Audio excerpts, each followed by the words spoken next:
Assalamualaikum everyone. This is Kedad Ali Goto in front of you, and today's our topic for discussion is phylum Porifera.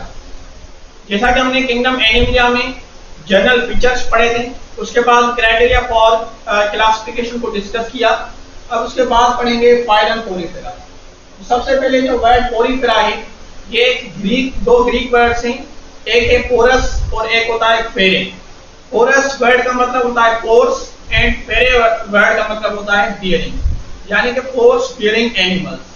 जो poriferans होते हैं वो क्या होते हैं? पोर बियरिंग एनिमल्स होते हैं।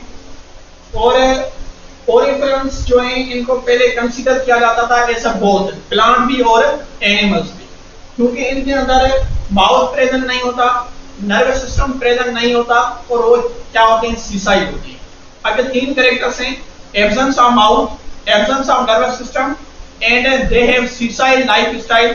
सो इन कैरेक्टर्स की वजह से पोरीफेरंस को कंसीडर किया जाता था बोथ एज प्लांट्स और एनिमल्स। इनको प्लांट्स भी कहा जाता था और एनिमल्स भी कहा जाता था। लेकिन 1825 में एक साइंटिस्ट थे रॉबर्ट ग्रांट, और रॉबर्ट ग्रांट ने फाइनली प्रूव किया कि जो पोरीफेरंस होते हैं ये क्या होते हैं? These are animals. अच्छा, उसके बाद पोरीफेरंस जो हैं ये इवॉल्व हुए हैं फ्लैजिलेटेड प्रोटिस्ट। जो फ्लैजिलेटेड प्रोटोटिस्ट थे उनसे ये इवॉल्व हुए हैं, और ये जो फ्लैजिलेटेड प्रोटिस्ट होते हैं ये अबाउट 700 इयर्स पहले रहा करते थे। यानी कि 700 इयर्स पहले जो फ्लैजिलेटेड प्रोटिस्ट थे उनसे एवोल्यूशन हुई है किस चीज की? पोरीफेरंस की। ये जस्ट इंट्रो था पोरीफेरा का। अब इसके जनरल फीचर्स की अगर बात करें तो जो पोरीफेरंस होते हैं, सबसे पहले इनके हैबिटेट के अंदर देखें तो ये क्या होते हैं? These are aquatic. जो पोरीफेरंस होते हैं ये एक्वेटिक होते हैं, पानी के अंदर रहते हैं। और उसके बाद सेडिमेंट्री होते हैं। सेडिमेंट्री का मतलब होता है कि किसी भी सबस्ट्रेटम के साथ अटैच होते हैं और सीसाइड होते हैं, एक जगह पर अटैच रहते हैं। अच्छा, उसके बाद अगर इनके अंदर देखें सेडिमेंट्री, तो इनकी जो बॉडी होती है वो इरेगुलर होती है, और इरेगुलर बॉडी होने की वजह से ये असिमेट्रिकल होते हैं। इनके अंदर सिमेट्री प्रेजेंट नहीं होती, इनको इक्वल हाफ्स में कट नहीं कर सकते। अच्छा, लेकिन कुछ होते हैं जो कि रेडियली सिमेट्रिकल होते हैं। जैसे एग्जांपल लें किस चीज का? साइकोन का। अब ये जो साइकोन है ये एक स्पंज है, और ये क्या होता है? रेडियली सिमेट्रिकल होता है। तो दोनों कैटेगरी से मोस्टली जो पोरीफेरंस है असिमेट्रिकल है, लेकिन सम आर, जैसे कि sycon, some are radially symmetrical. ये क्या होते हैं? रेडियल सिमेट्रिकल होते हैं, इनके अंदर रेडियल सिमेट्री प्रेजेंट होती है। अच्छा, उसके बाद जो पोरीफेरंस होते हैं दे हैव सेलुलर ऑर्गेनाइजेशन। ठीक है। अब अगर लेवल्स ऑफ ऑर्गेनाइजेशन के हिसाब से देखें तो जो पोरीफेरंस है इनके अंदर सेलुलर ऑर्गेनाइजेशन होती है, यानी कि इनके अंदर टिश्यूज फॉर्म नहीं होते। जो सेल्स होते हैं वो सेल्स लूजली अरेंज होते हैं। ठीक है, लूज अरेंजमेंट होती है सेल्स के दरमियान। ठीक है, तो उनके अंदर टिश्यूज फॉर्म नहीं होते, टिश्यूज नहीं बनते। तो सेलुलर लेवल ऑफ ऑर्गेनाइजेशन है, इनके अंदर टिश्यू लेवल ऑफ ऑर्गेनाइजेशन क्या होती है? एब्सेंट होती है, जस्ट सेल्स होती है। और ये जो सेल्स होते हैं, सेल्स क्या शो करते हैं? लेबर ऑफ डिवीजन शो करते हैं। लेबर ऑफ डिवीजन का मतलब होता है कि each cell have its own function to perform. हर एक सेल को अपना एक फंक्शन होगा परफॉर्म करने के लिए। ठीक है, आगे हम पढ़ेंगे। जैसे पिनाकोसाइट है तो इसका अपना फंक्शन होगा, पोरोसाइट का अपना, और उसके बाद पाइनोसाइट जो सेल्स हैं इनका अपना फंक्शन होता है। तो ये लेबर ऑफ डिवीजन जो है शो करते हैं। हर सेल का अपना एक फंक्शन होता है, लेकिन ये सेल मिलकर टिश्यूज नहीं बनाते। जस्ट क्या होती है? सेलुलर ऑर्गेनाइजेशन होती है, जस्ट इनके अंदर सेल्स प्रेजेंट होते हैं। अच्छा, उसके बाद they have cell aggregation body plan. अब बॉडी प्लान क्या होता है?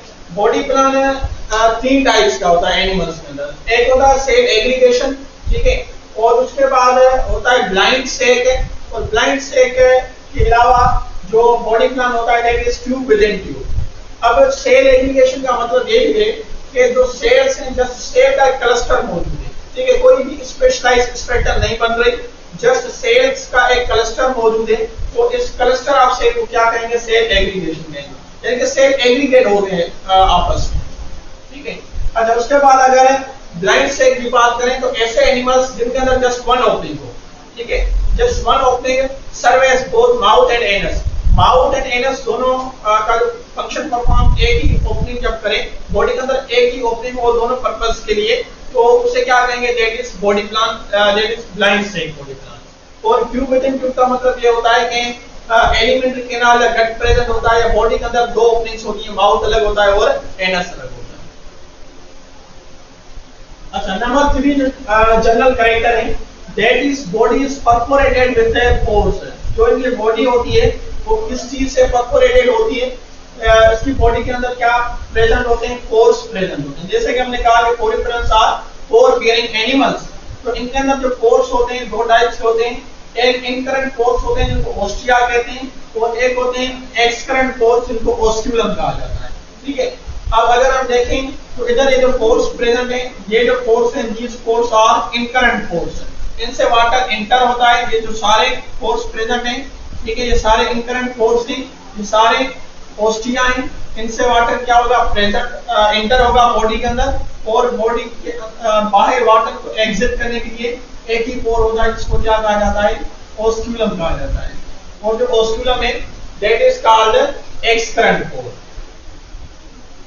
Number 4, they have no germ layers. अब इनके अंदर जर्म लेयर्स प्रेजेंट नहीं होती। जो हमने जर्म लेयर्स पढ़ी थी कि जो जर्म लेयर्स होती है एक्टोडर्म, एंडोडर्म और मेसोडर्म, अब ये तीनों लेयर्स इनके अंदर एब्सेंट होती है, क्योंकि इनके अंदर जस्ट सेल एग्रीगेशन या सेलुलर ऑर्गेनाइजेशन है। ठीक है, इनके अंदर कोई भी मतलब लेयर्स वगैरह फॉर्म नहीं हो रही, बॉडी के अंदर कोई भी कैविटी वगैरह फॉर्म नहीं होगी, इनके अंदर सीलोम भी एब्सेंट होगा, और उसके बाद इनके अंदर जो जर्म लेयर्स होती हैं, ठीक है, वो भी क्या होती हैं, एब्सेंट होती हैं। लेकिन इनके पास इनकी बॉडी वॉल के अंदर देखें तो दो लेयर्स प्रेजेंट होती हैं, पिनाकोड्रम और उसके बाद कोइनोड्रम। अब इन लेयर्स को मींस कंसीडर किया जाता है एज अ जर्म लेयर्स, तो फिर इनको डिप्लोप्लास्टिक कहा जाता है।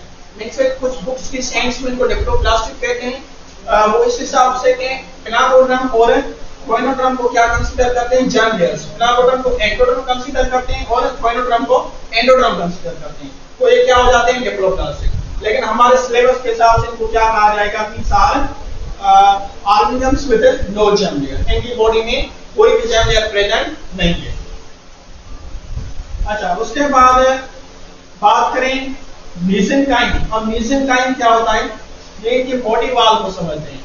अब इनका जो बॉडी प्लान है या बॉडी वॉल की बात करें, बॉडी वॉल मींस के इनकी बॉडी में कौन सी लेयर्स प्रेजेंट होती है।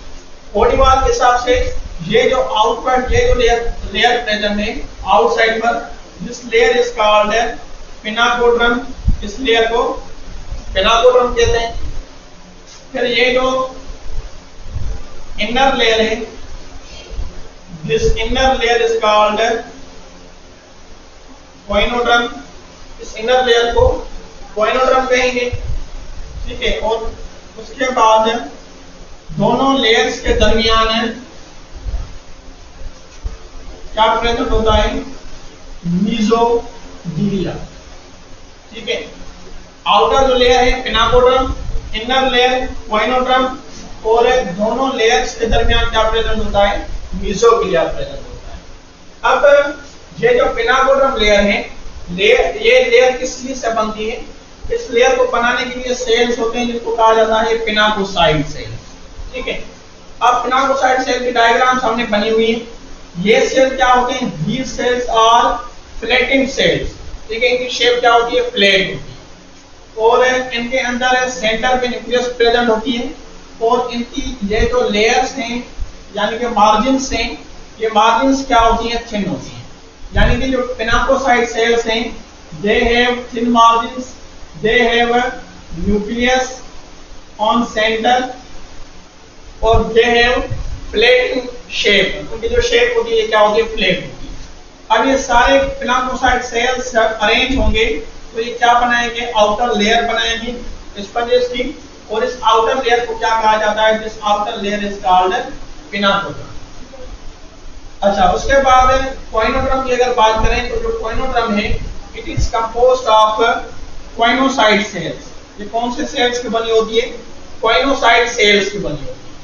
ठीक है, अब ये जो कोइनोसाइड सेल्स होते हैं, कोइनोसाइड सेल्स की शेप अगर देखें तो एक क्या होती है, ओवल स्ट्रक्चर होती है। लेकिन स्ट्रक्चर क्या है, ओवल स्ट्रक्चर है। इसके अंदर न्यूक्लियस प्रेजेंट होता है, न्यूक्लियस के अलावा वैक्यूल्स वगैरह भी प्रेजेंट होते हैं, और इस ओवल स्ट्रक्चर के ऊपर एक कॉलर लाइक स्ट्रक्चर प्रेजेंट होती है, ठीक है, कॉलर प्रेजेंट होता है। दैट्स व्हाई इन सेल्स को, कोइनोसाइट सेल्स को कॉलर सेल्स भी कहते हैं, क्योंकि इन ओवल बॉडी के ऊपर एक कॉलर प्रेजेंट होता है। अब इस कॉलर से क्या अराइज हो रहा है, एक फ्लैजेलम अराइज हो रहा है, ठीक है। यानी कि अगर पूछा जाए कि पिनाकोसाइट और कोइनोसाइट में से फ्लैजेलम किसके पास होता है, तो वो कोइनोसाइट के पास होता है। और इस फ्लैजेलम का मेन पर्पस होता है कि आज हम पढ़ेंगे वाटर कैनाल सिस्टम की, जो वाटर बॉडी के अंदर इंटर हुआ, इस वाटर को एक ही डायरेक्शन में फ्लो करवाने में इस फ्लैजेलम का रोल होता है। ये जो फ्लैजेलम होता है वाटर को एक ही डायरेक्शन में क्या करते हैं, मूव करते हैं। और इसके अलावा ये मतलब जो फिजियोलॉजी है स्पंज की, उसमें रोल प्ले करता है, ठीक है। अच्छा, उसके बाद ये जो कोइनोसाइट सेल्स होते हैं, ये सारे सेल्स मिलकर क्या बनाएंगे, ये सेल मिलकर इनर लेयर बनाते हैं, जो क्या होती है, कोइनोडर्म। अच्छा, अब दोनों लेयर्स के दरमियान क्या प्रेजेंट होता है, दोनों लेयर्स के दरमियान हमने कहा कि मीसोग्लिया प्रेजेंट है।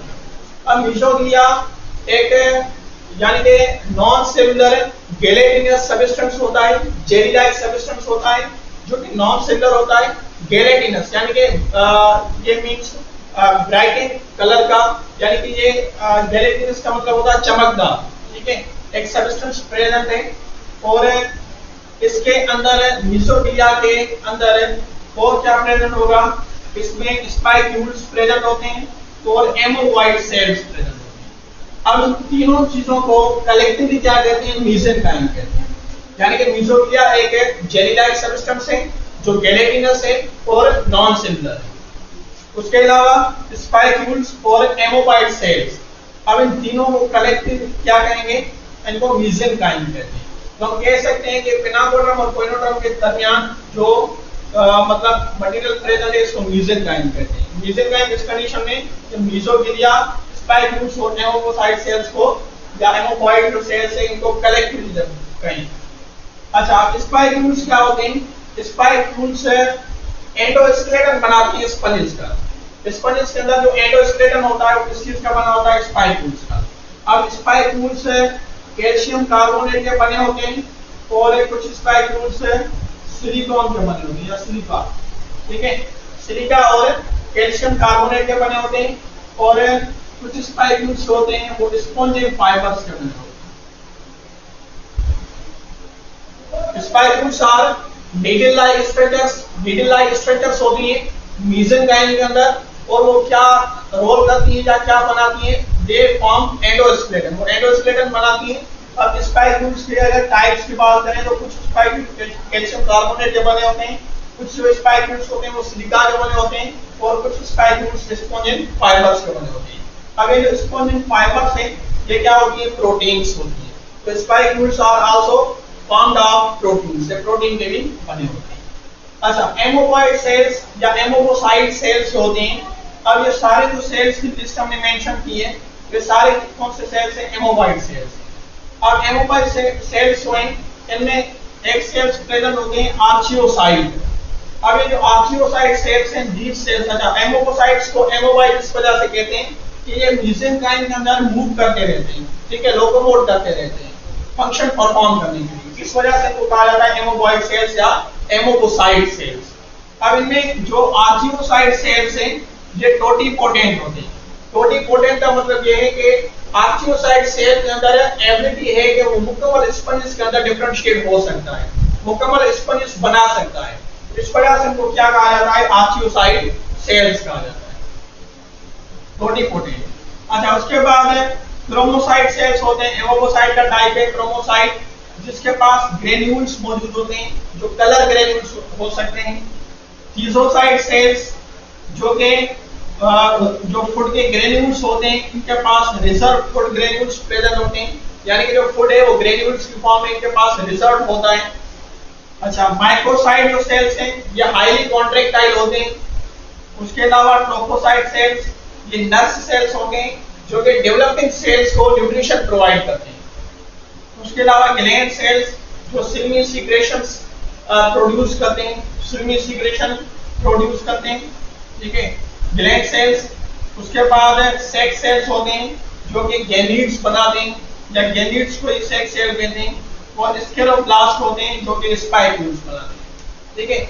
अब स्पाइक्यूल्स जो बन रहे हैं वो इसके जो ग्लास से बन रहे हैं, और इसमें देखें तो जो एमोबल साइड सेल्स हैं, हर सेल का अपना एक फंक्शन है, और ये सारे सेल्स हैं वो हम क्या कहते हैं, एमोबोसाइड सेल्स कहते हैं, क्योंकि ये क्या करते हैं, मेसेंकाइम के अंदर लोकोमोट करते रहते हैं।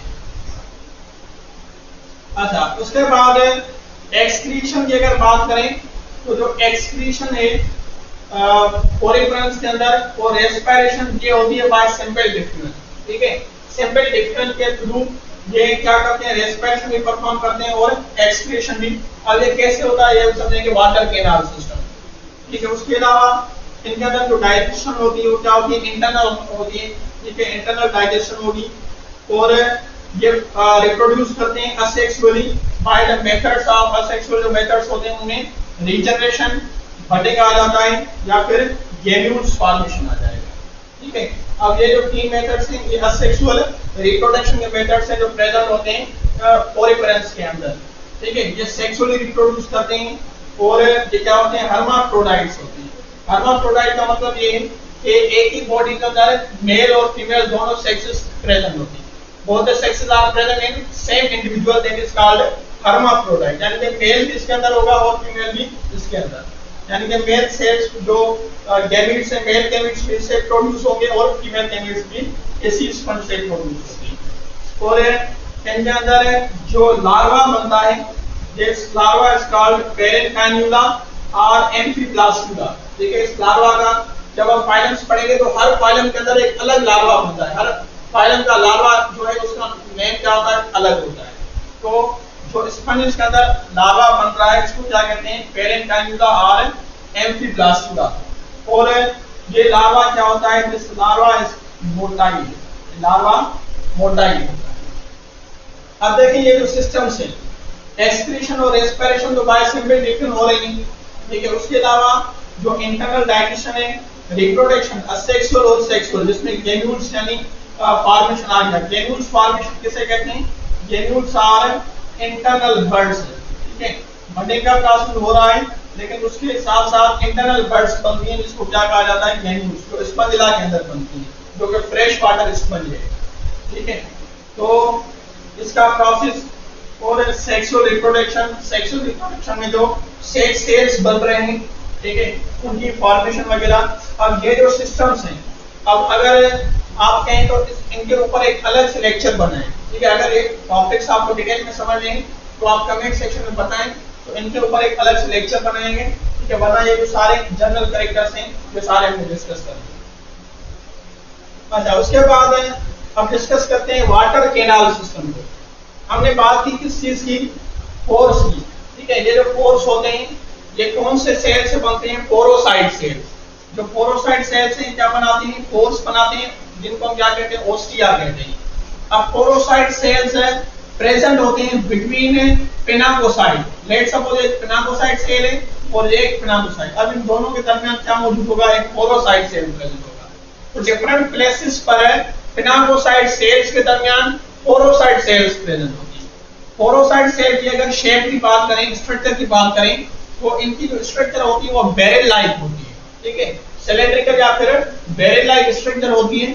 और इसके अंदर सेंट्रल क्या मौजूद होता है, इंट्रासेल्यूलर कैनाल प्रेजेंट होता है। और ये जो इंट्रासेल्यूलर कैनाल है, ये इंट्रासेल्यूलर कैनाल क्या बना रहा है, पोर बना रहा है। अब इस पोर की दो साइड्स हैं, एक इसकी आउटर साइड और एक इसकी इंटरनल, ठीक है। ये ओस्टिया हो गया, तो ओस्टिया की एक एक्सटर्नल और एक इंटरनल साइड।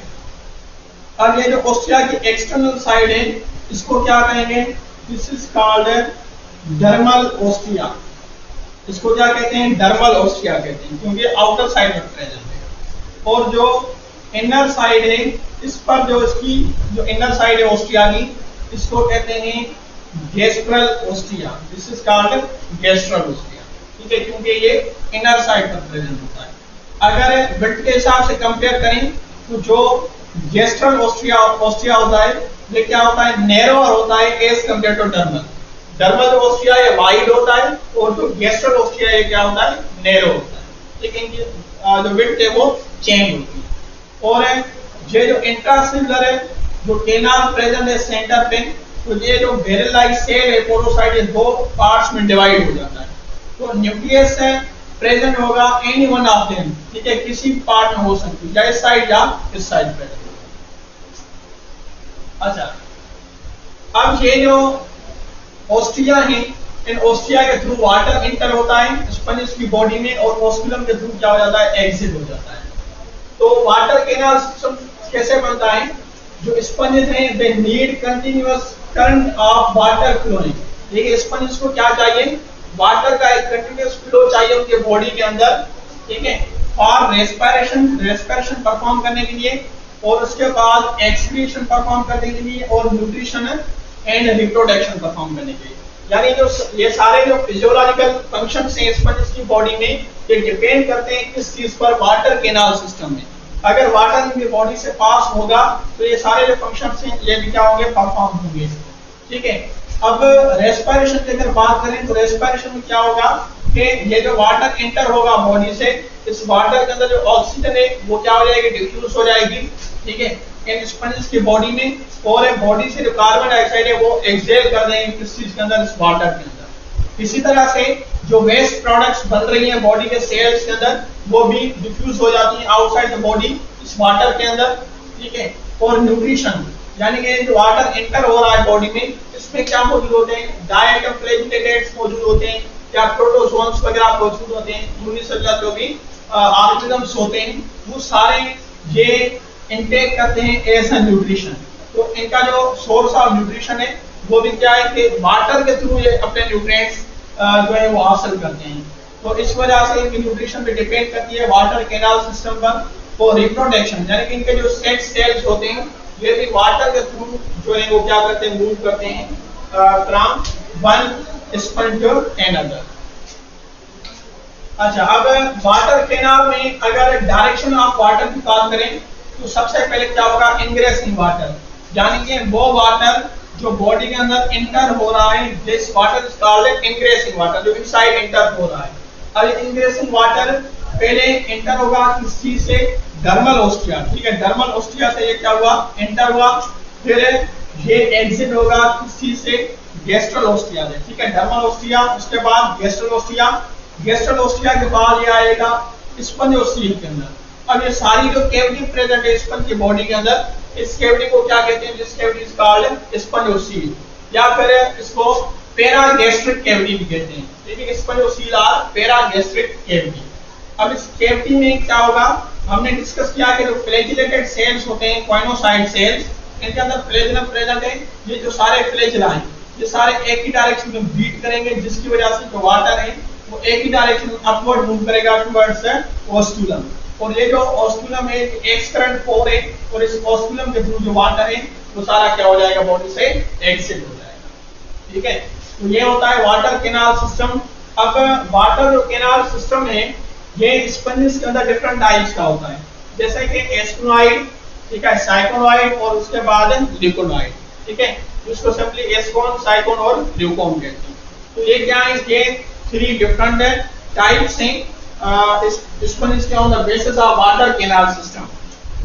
सबसे जो सिंपलेस्ट वाटर कैनाल सिस्टम है उसको एस्कोन कहते हैं, उसके बाद साइकोन, और उसके बाद जो कॉम्प्लेक्स होता है वो क्या होता है, ल्यूकोनॉइड होता है, या ल्यूकोन कहते हैं, ठीक है।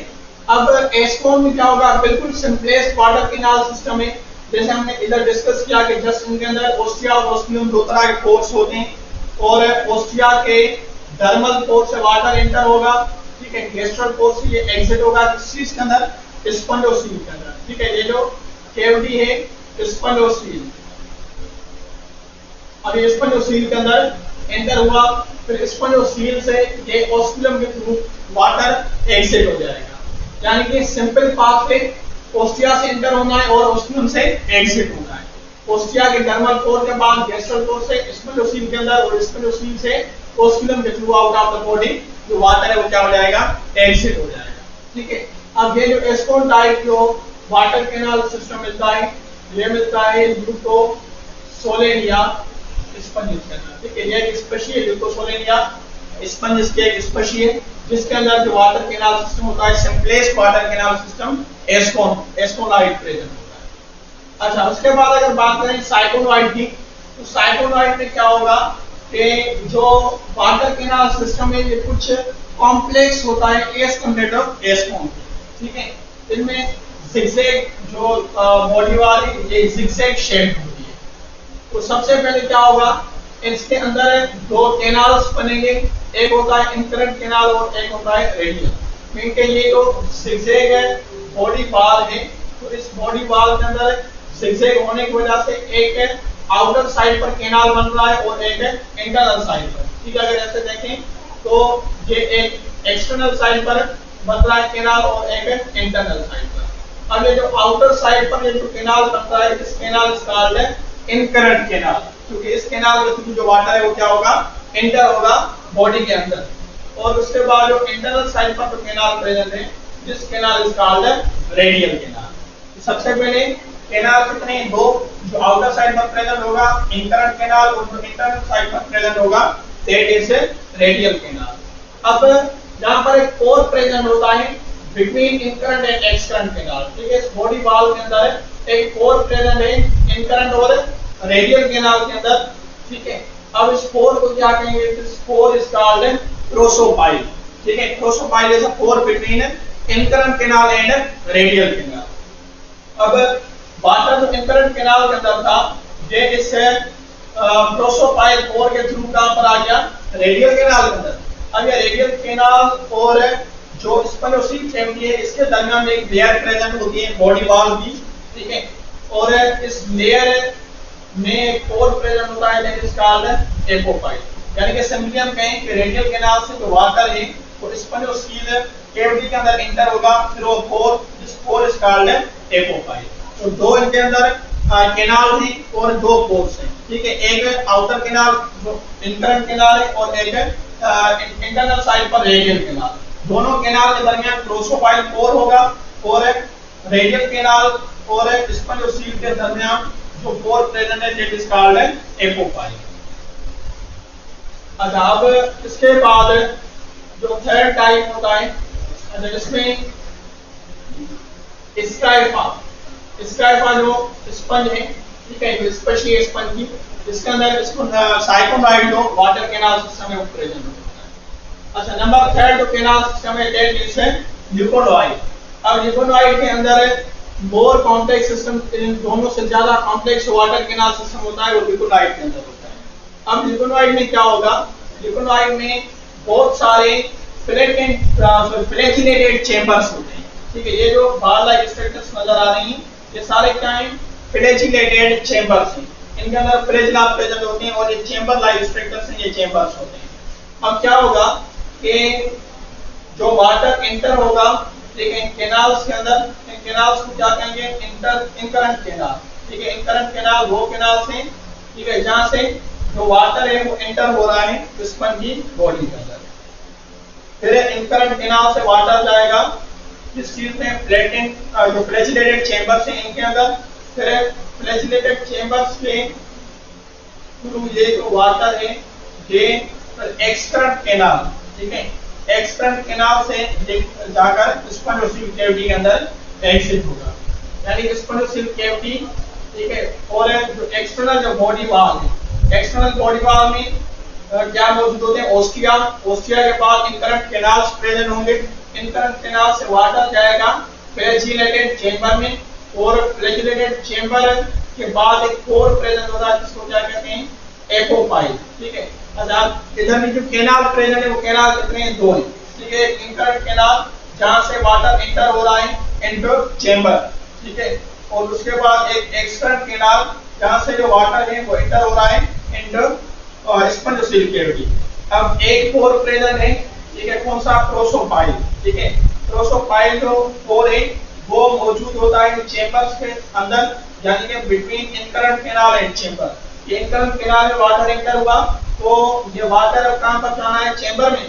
तो इन चेंबर और इंकरेंट कैनाल के दरमियान जो कोर प्रेजेंट होगा दैट इज कॉल्ड प्रोसोपाइल। अब चेंबर के अंदर वाटर आ गया, फिर चेंबर से वाटर जाएगा कहां पर, एक्सकरेंट कैनाल में, ठीक है। तो एक्सकरेंट कैनाल के अंदर वाटर एंटर होगा through a pore and this pore is called apopyle.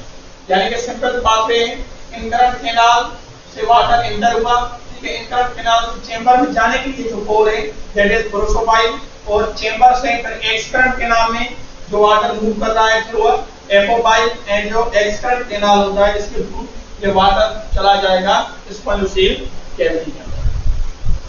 तो ये था वाटर कैनाल सिस्टम पोरिफेरल्स के अंदर, और टोटल डिटेल में आज डिस्कस किया है हमने फाइलम पोरिफेरा को, इसके जनरल फीचर्स वगैरह हो गए। अब ये जो सिस्टम है ये रिमेनिंग है, ठीक है। इस सिस्टम में डाइजेस्टिव सिस्टम पढ़ेंगे, इनके अंदर डाइजेशन पढ़ेंगे, और उसके बाद इनके अंदर रिप्रोडक्शन पढ़ेंगे, इंटरन जो एसेक्सुअल है, ठीक है, जिसमें केम्यूल्स वगैरह की फॉर्मेशन, और उसके बाद सेक्सुअल रिप्रोडक्शन है, ठीक है। ये जो सिस्टम्स हैं, ठीक है, ये जो फंक्शंस हैं फिजियोलॉजिकल फंक्शंस, ये अगर आपको डिटेल में पढ़ने हैं तो आप कमेंट सेक्शन में बताएं, ठीक है। बताएं सारे जो जनरल कैरेक्टर्स या फीचर्स हैं फाइलम पोरिफेरा के क्लियर हो गए। ये था आज का लेक्चर, इसमें से कोई भी बात समझ में नहीं आई तो आप कमेंट सेक्शन में पूछ सकते हैं। थैंक यू, अल्लाह हाफ़िज़।